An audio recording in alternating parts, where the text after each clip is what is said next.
What's up gamers, DreamcastGuy here, reviewing today's Splatoon 2. The last console generation certainly had its fair share of winners and losers, but none is more of a unique situation than Nintendo's Wii U. This system had completely disastrous sales, and yet there were still some interesting projects made exclusively for it. Of course, there was the typical platformers and some Mario Kart, but we also saw the beginning of what I consider the most original shooter in the last 10 years. On the surface, Splatoon can appear to be nothing more than a bright and colorful kid-friendly experience. Beneath the layers of glowy paint though is some ultra-tactical multiplayer, which is really awesome if you're willing to learn it. This game is all about how much depth you're ready to take on. For those looking for a lighthearted adventure, you can jump into the single-player world and start finishing missions. If you're more into competitive online versus matches, then you should swim into Turf War, a mode that has you rushing to cover maps in your team's colors. Finally, we come to the last game type and the major new thing added in Splatoon 2.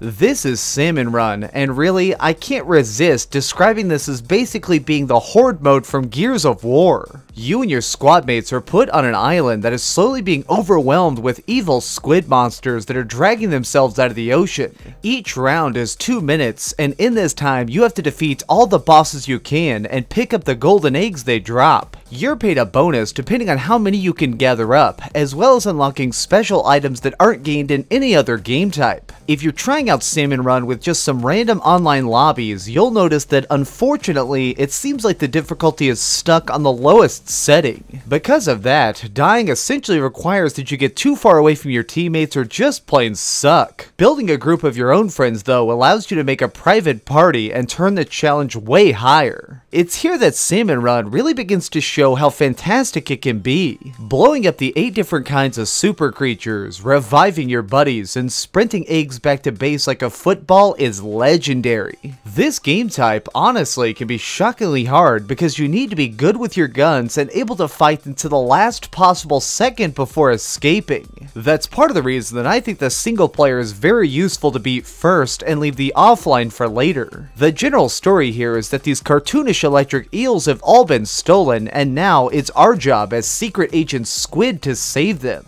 This is done by navigating levels that are a combination of 3D platforming and open shooting sections that give you a chance to learn the weapons. Some areas even force you to use a particular gun, leading to you getting a load of practice with everything from the ink roller to the sniper rifle. I might sound totally insane for saying this, but something about this story mode reminds me so much of Mario Galaxy. That game was so great about just taking the best moments of a giant Mario title and throwing them randomly together on top of each other, and this does the exact same thing. You'll be skating across a rail, popping balloons for bonus points, and then dodging deadly poison sprayers, only to be in the next instance battling a huge evil toaster robot. I'm really not kidding here. Look at this. I cannot believe that this game can be so freaking fun. It's times like this that I love Splatoon 2, and I realize that it's a project unlike what any other studio is creating right now. Moving on from there though, let's get back into the online play.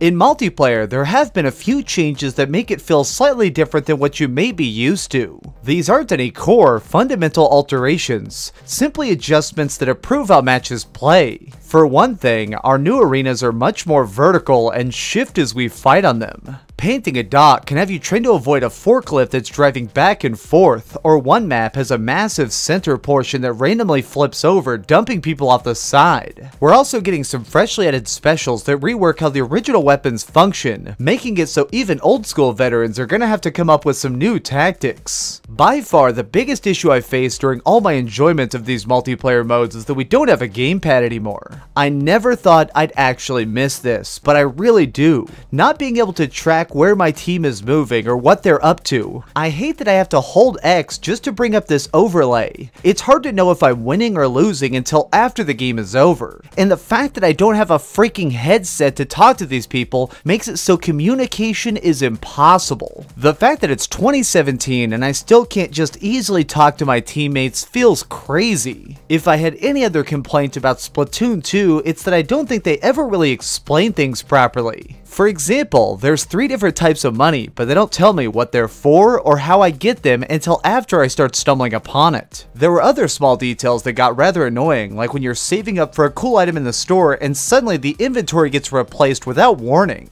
This isn't a huge problem, but for the first few hours I was very lost, until thankfully I was able to master all of the basics. Okay, so we've heard some good and some bad, but let's over to the ratings board and put a big number on it. I am giving Splatoon 2 an 8.5 out of 10. If you own a Nintendo Switch, I have to say that this is probably a must-buy game. Whether you're playing alone or with friends, this is a very enjoyable experience that you need to try.